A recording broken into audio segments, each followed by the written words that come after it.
It's a pleasure to be speaking to a friend, Mahmud Mohamed, the CEO and MD of Serena Hotels. Serena Hotels is not only in Africa but also in Pakistan, Afghanistan, and now Mahmud was just mentioning another hotel in France as well. Mahmud, it's a great pleasure. You're the eminence grise of the tourism industry. We've known each other when I was a little boy, and you were managing Mombasa, which I still remind people about. Yes. Mahmud, you know, this is an opportunity for us to just take a view on where we are in the tourism industry in this region. Obviously, we've had some serious challenges. How would you characterize the situation as we find it now? I think in terms of, if I talk East Africa, we obviously, Kenya has faced a very challenging 2.5 years. And I think a lot of people assume that the challenges Kenya is facing is due to the recent advisories. But to be honest, last year was a tough year because we had elections and there was a lot of hype, negative media reports before and after elections. Then unfortunately we had the Westgate attack, which also did not help. And I kept saying at that time that the Westgate attack would impact the year 2014. So we were already going to be facing a challenging year 2014. Unfortunately, the advisories in 2014 have really been the final nail in the coffin. So for Kenya, it's been a challenging year. On a positive note, however, even last year, during the migration season, the Americans continued to come. So I think that they've been coming even now? Oh yes, and they have supported Kenya in year 2013 and 2014 from middle of July, and we hope it's going to continue till October. So properties in the Mara and the Nakuru, Laikipia region are actually at this moment in time doing well after a tough first 6 months. I think the real negative impact has been felt on the Kenya coast, yes, and Mombasa is really going through a very tough time. And we should not forget that parks like Tsavo and Amboseli are both very reliant on the Mombasa market. I think, you know, one should also not forget that coastal tourists also go to the Mara and Mount Kenya region. So that has been a very tough blow on Kenya. On Tanzania, for the first time, or the first 6 months, we did see a little downturn, and the reason was, there were 3 reasons basically. One was the fact that the number of safaris were a combination of Kenya and Tanzania. So as soon as people saw Kenya, they did not book those integrated safaris. Fortunately, we took proactive action, and that changed for the second half of the year. And from July, Tanzania is actually recording solid business. The other reason that I think safari in East Africa took a hit was the fact that the South African rand weakened by 30%, and they contract their tourism product in their currency. So effectively, you know, they became 30% cheaper.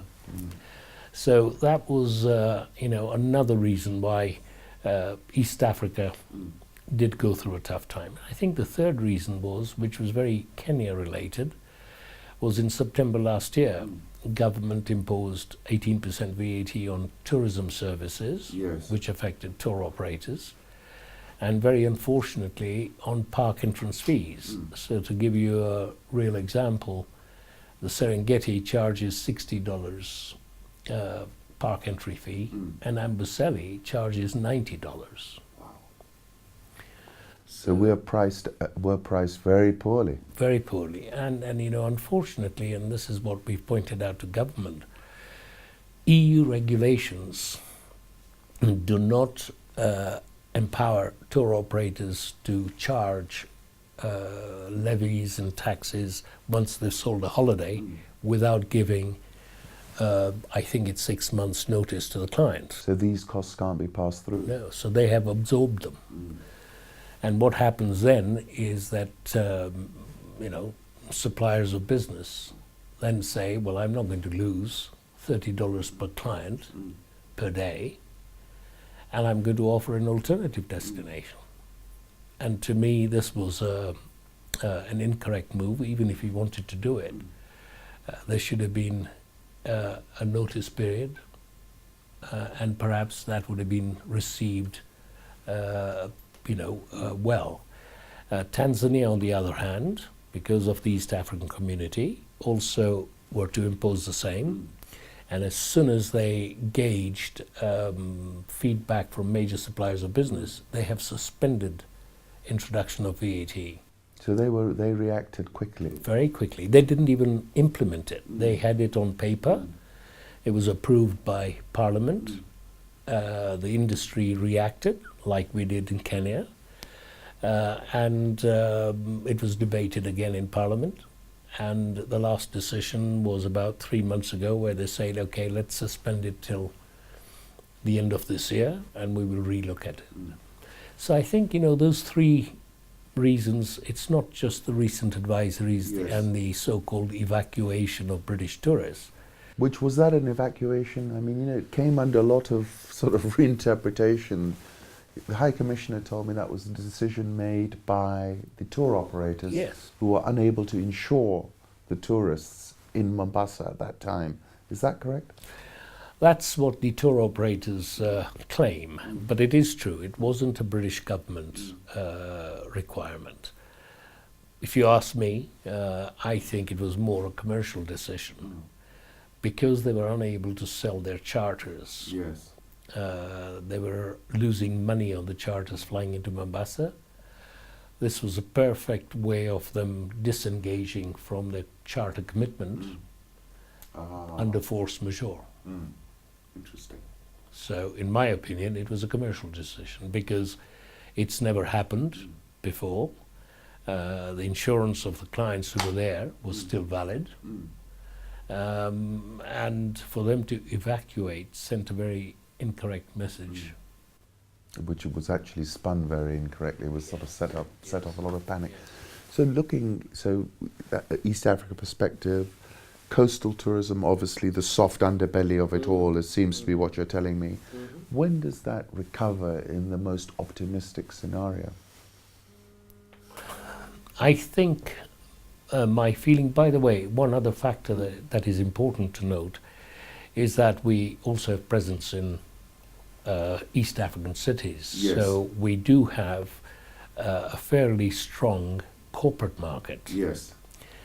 And, on the corporate front, for example, our Nairobi hotel for the last 6 months has done pretty well. So there is a fair amount of corporate activity. Yes. Is that continuing? Is that robust? Is that continuing? There's been a slight softening in the recent past for Nairobi hotels. Mahmud, there's all this excitement about Kenya being the gateway, the hub. Are you seeing that translate into beds in Nairobi, for example? There's been a lot of hype. If you look at Nairobi, there is no doubt that the market has grown, but it is not growing at the same pace as supply of new rooms. Because there's been a lot of supply now. Yes, and there has been a lot of supply. And if you look at some other hotels in the central business district, for example, they have recorded occupancies of between 35–40%, which is of concern. Yes. So there is this hype that has been created, and there are more rooms coming into Nairobi. And I do worry that supply of business is not keeping pace with the overdevelopment. We should not forget that Mombasa went through a similar situation where after 2 boom years, everybody built hotels. And we got into a situation where we created an oversupply. We became a charter-reliant destination. And sometimes I think the media in Kenya gets it wrong. I'm amazed that they keep talking about international brands coming into Kenya, which is a indication of how robust this market is. Well, with the greatest respects to the international brands, they are only management companies. The developers are local Kenyan entrepreneurs who are putting their money to work. Yeah. And for a management company, I also have management projects, management contracts. We will not necessarily just take any project, and if I did that, I would have troubled the size of my company. We will only take management contracts of properties that are strategically important and that we truly believe we can make a success. When international brands come in here, the day they sign a management contract, that's the day they start earning money. It is not because they're not putting any money in. They haven't got the real skin in the game like you have. Absolutely. So Nairobi, I think, whilst for us, and I think for a select number of other hotels that have done well, but we see that softening. And don't forget that it's not just the corporate market that Nairobi is reliant on. We have the conference, the meeting market, and when there are advisories, it puts everyone off. Those conferences and meetings go out of the window. If you have business here, or you're working on a contract here, you will come regardless of advisories or not, because business continues. But when you have conferences, we've had recent examples where a conference from Nairobi was moved to Dar es Salaam. We had one 2 months ago where a conference from Nairobi was moved to Kigali, and this is real. And Kigali, so just if I can just follow on from there, where can this business transfer? Is there a risk, like you're describing, going to Dar? Who is best positioned to pick up the pieces in the region, do you think, if anyone? I think certainly in terms of NGOs and where there are diplomatic meetings or funded by foreign governments, I think Kigali certainly enjoys a lot of goodwill. So Kigali is a beneficiary. Yes. And this year we've had a record 6 months. Because I was there 2 weeks ago and I stayed in your hotel and I noticed 2 things. A convention center which looked to me very modern, and then the security, Mahmud. I mean, I walked back to the hotel at 2 in. Yes, absolutely. And it was just as if I was out in the street in a Western city. Yes. So that sort of made me really think. And Uganda, Yes, Kampala is also perceived and is a very secure city. So Kampala is another recipient. Dar es Salaam, and we've had some business move, so there is that danger. Obviously, we should not forget that in some cases, we are in an international arena, so Johannesburg, Dubai can all be recipients of that business. So I think in terms of Nairobi, things are fine. It's still positive. I must also mention that whilst there has been a serious drop in the European leisure market, because they used to come and really support hotels over weekends when traditionally our business is very low, because the corporate market doesn't travel or they travel out. Our peak days are our Sunday, Monday, Tuesday, Wednesday, and Thursday. Friday, Saturday, all the hotels in Nairobi take a dip. And we used to rely on the leisure market. But in some cases, because of perception, they are bypassing Nairobi. In some cases, if they're going into Tanzania, they'll arrive at Jomo Kenyatta, go straight to Wilson and fly out. In some cases, I think the recipients are Naivasha and towns that are closer to Nairobi, and they start off their safari immediately from Jomo Kenyatta. Mahmud, coming to the Serena hotels, right? I mean, you are a diversified hotel group. You've got hotels, Kenya, Tanzania, Uganda, Rwanda, your magnificent hotel, which I adore, which is in Maputo, which one day I hope will also be part of the listed company. So, this diversification surely gives you some strength in such an environment, does it not? Absolutely. And, good example, and I forget, when we first integrated Tanzania into Kenya, I think it was 2009, when Kenya went through a tough time, and Tanzania performed.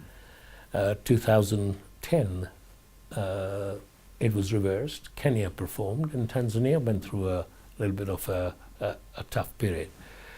So, the fact that the public company today owns 100% of Tanzania, Kenya, Dar es Salaam, which is our new acquisition, we only invested 20% in Dar es Salaam because we wanted to be mature before we integrated. Last year we integrated 65% of Kampala into the public company, which is helping us significantly now. Rwanda, we own 20% of Rwanda. I think in a 3 to 5 year span, our objective is to integrate Uganda fully, Rwanda fully, Dar es Salaam perhaps partly, and eventually Polana, which is also going through some redevelopment. We're doing some real estate development Are there. you? Yeah. You're building on the property? No, well, we've got a lot of land there, Yes. and we already have some villas that that are in serious demand. Yes. So we are adding to that. Wow.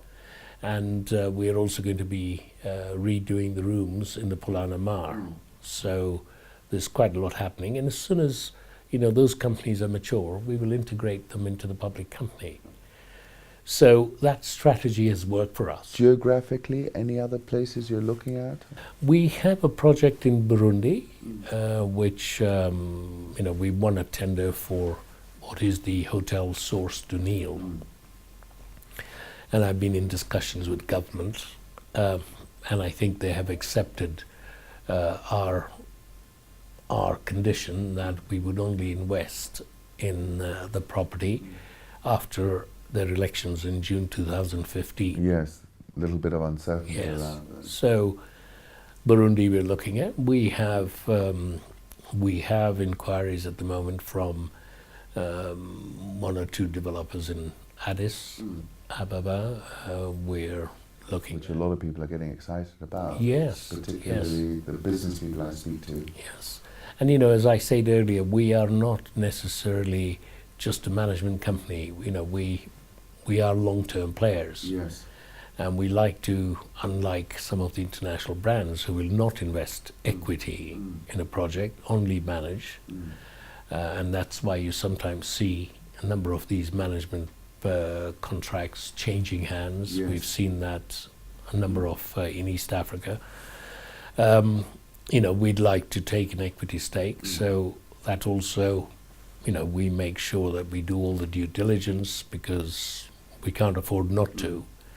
And that property has to be strategically important for us and will contribute positively to the public company. And a good example is Kampala today. It's giving us handsome returns. Rwanda, I think eventually will do the same. So let me now go to the results, your half-year results. When I looked at them, I was quite impressed because I think your revenues were down really marginally. You had a 7 billion handle on both the previous year and this year. Of course, the profit came down, but I mean, the headline figure, I think, veiled a pretty muscular performance, I thought, given the circumstances. How do you feel about the chain right now in this situation, and about those results you posted, and looking forward on the earnings side? I think, we have over many years demonstrated that we are not just looking at short-term results. We are long-term players. We are here to stay. And for example, I could have improved my 6-month performance if I had put, for example, some of our capital projects or its essential maintenance during a downturn period on the back burner. We could have perhaps had a knee-jerk reaction and panicked and made people redundant. We don't do that. We believe that our company must be built to last. And a good example is over the last 12 months, when Kenya has been through a tough period, we have done significant works. In this hotel, for example, we have done and rehabilitated the public areas at Serena. We put in a spa and a gym. We've redone suite waters. We're continuing with our bedroom upgrade in Mombasa. We've started our phased bedroom upgrade of our Tanzanian properties. So I think, what we have done is we believe we've got to have a built-to-last company, which should not have surprises. A number of other companies I know of, not in East Africa, but in Europe, US, have been through tough times, and they cut out essential costs, and then shareholders are faced with surprises 2-3 years down the line. So that was that is one thing that's important to note. I think if you look at our financials, they're very healthy. Very. What was your debt to you gave me? It was 18%. So it's not a leveraged balance sheet at all. No, in fact, very under leveraged. Yes. Very under leveraged. So I think we don't have, fortunately, banks breathing down our necks. Yes. We have managed our financials responsibly. We also have a pretty good treasury management within East Africa or Eastern Africa. And I think also, this issue about staff, for example, yes, we've been through many downturns in East Africa, and we've always believed that shouldn't be the first stop. Yes. I think, the cost of re-employing them 2 years down the line, and this destination will bounce back. Kenya is resilient. It is a great destination. It's good value for money. And I think people are not coming to Kenya because they are not happy with the product or don't find it a value for money destination. It is perception of security. So I think, bearing in mind what you said earlier, I am certainly very satisfied with the results. Yes, it's painful because, through no fault of ours and issues beyond our control, we could have done a lot better. But I think our board is very supportive, and they believe in looking at the long term rather than, trying to get into a panic situation and defend short-term results which come and hit you in the face 2-3 years down the line. Sure. I must come back and give you a compliment regarding the staff retention that you're talking about. Is that I've been, since I was a young boy, and you were in the Serena, Mombasa, and visited all your hotels, and wherever I go, I find your staff have been there for a long period of time, and I think that's a tremendous testament to the organization and your leadership. So I just wanted to mention that. Thank you. The other thing, in business is we find what's called flight to quality. When, in the insurance business, lots of claims, they don't get paid, all of a sudden people go to the stronger businesses because they know that in an event of a problem, they're going to get paid out in the insurance company. Now, given the nature of the hotel, the composition of ownership of the hotel business in East Africa and in Kenya, is there a risk of a flight to quality? Because, I've stayed in a lot of hotels with just single mono units, monoline units. These guys are surely really feeling the pressure now. Do you perceive that, because the lead time for a holiday is like 12 months forward, is there an opportunity here, an advantage that's going to play in your favor, in the sense that people will have to look and see that operator will be there in 1 or 2 years' time? Well, we've already seen that. For year 2015 and 16, we've seen a number of operators who perhaps in the past reduced their business dealings with us because they were getting cheaper deals elsewhere. And we are seeing that those suppliers of business have come back to us. And I've been in touch with them saying, what is driving you back? And I think their honest answer is, we know that you are there to stay. Yes. Don't forget, they're publishing a catalogue and featuring a destination or hotels or lodges costs a lot of money. And if they had an itinerary which was a Serena itinerary, and Serena did not exist 2 years down the line, that is waste of money. So I think, we have seen a flight back to us, and I'm sure there may be others too, who have demonstrated that come good or bad times, they will be here. And Kenya, if you look at it, we've seen, for example, blocks to Lonro, to Fairmont, for example. We've seen the demise of AT&H.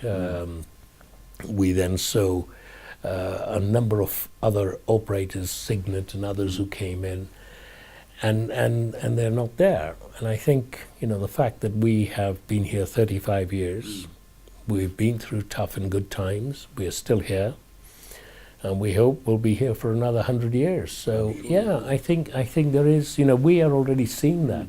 And that is one other reason why, today, if I look at it strictly commercially, on commercial terms, I'd be better off closing down the hotel in Mombasa and my lodge in Savo. I would have increased my profits for the 6 months because we are carrying 2 or 3 of these properties. But I think that's where you send a message saying we may be there. I think the message to our suppliers of business is, whether we're running at 20% occupancy or not, we are going to be there. And during this period, we are not cutting standards. We are not sacrificing the quality of our property standards or maintenance. And we still have our staff. So I think, that is always sometimes difficult for people to understand. But we will not, certainly under my leadership and our board of directors, we will not try and, just improve results for the short term at the expense of the long term. I think that would be being irresponsible to our thousands of shareholders. We've got to make sure that we are built to last, we're sustainable, and we have no shocks or surprises for them. Do you think the current share price is reflecting the value of the business? Because I did my maths, and just the net asset value, in my view, was considerably higher. And I just think sometimes, because you're the only tourism-related equity at the stock exchange, it's like a knee-jerk reaction that if the macro tourism picture is not that great, the only way people can express it is via your share. Am I wrong, or am I? No, you're absolutely right. Sometimes I'm amazed that, with the movements in share prices on the stock exchange, I was looking at some figures recently. There was one bank that declares a dividend which is at our level. Yes. But their share price is 5 times ours, you know, Yes. and I say to myself, I think perhaps that and the fact that we do not have that many, there's not much liquidity on our shares, That's right. which also does not help. Trade that much. Yes. They're And- closely held. Yes, Yeah, and that's a good sign as well. It means people are.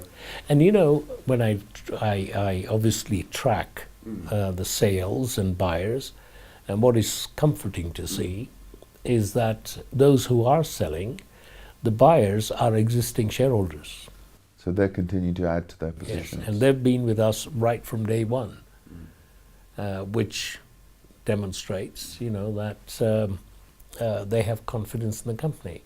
So I think, yeah, sometimes the NSE movements in share prices are a little, yes. But you know, That's the opportunity for someone like me when they get very random. yes, yes. Mahmud, looking forward, Mhm. all this experience, tough time right now, but let's look out a year, 2, 3 years down the road.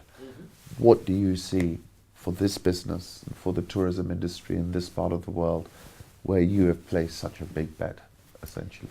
I look at our future being very bright. You know, our natural resources. You look at our weather, That's very. I'm optimistic about those natural resources, by the way. our location. We feel very confident. I think. You know, one has to obviously make sure that, you know, we continue to lobby government to give tourism the priority it deserves. I think sometimes, unfortunately, whether it's the private sector not being able to communicate the real message to government, you know, but there is sometimes the feeling that it is not given the priority it deserves. We are working at it. Yes. The World Bank said 1 in 20 jobs in Africa is created out of tourism. So Yes. 12.5% of our GDP. Yes, and I think this current downturn, in my opinion, I think come September, October, Yes. I think the real impact will be felt, Yes. whether it's statutory contributions from tourism, VAT, training levy. I keep in very close touch with manufacturers, with other industries Yes. that have huge fallout benefits from tourism. And I can tell you they are suffering. So I think the message will get home very quickly, in my opinion, in the next couple of months. Yes. And hopefully we can get this security situation sorted out. My own view is that, you know, the Western world has not been too, you know, very fair with Kenya. Do you agree with what Richard Branson's been saying? Oh, absolutely, absolutely. And what His Excellency the President said in Yes. the US. Yes. I was delighted with his comments because yes, this is one time when we need their support. Yes. And I think one other thing that we must remember, whilst the 2 recent deaths in Mombasa, Yes. were Which, very by the way, fortunate. Mahmud, you know, I'm 49, I'm from Mombasa. I've never heard of these types of events. Absolutely, I've never ever seen such incidents. They were isolated. But if you actually go into a website called Tourists Killed, Yes. you will see that Kenya's record is better than Tanzania, Zanzibar, Yes. Botswana, Namibia, South Africa, the Bahamas. Wow. Now, I'm not saying that there is any excuse for what happened recently, Yes. but my own feeling is that perhaps our reaction to all the incidents was not proactive and not professional. I have said to government that the first thing we should do is to appoint an international PR firm. Yes. To I was going manage. to ask you about that because at times our PR is so crass. And it's all reactive. Yes. You can't have, reactive PR when it comes to tourist destinations. So if we if you ask me, I think the future is bright, provided we learn from these mistakes, action is taken, and I think action is being taken. The recent comments by the president in the US, I think, are comforting, because they are talking to our international partners for assistance. And, you know, We need that assistance, I think. Yes, That's the lesson, right? I think one other reason why I feel reasonably confident is that, you know, we've still got the Asian factor. Yes. The Chinese numbers are not big, No. or the numbers out of the Far East, Yes. but they're growing. They're growing, are they? Oh, yeah. Are you seeing it come through here? Oh yes, oh yes.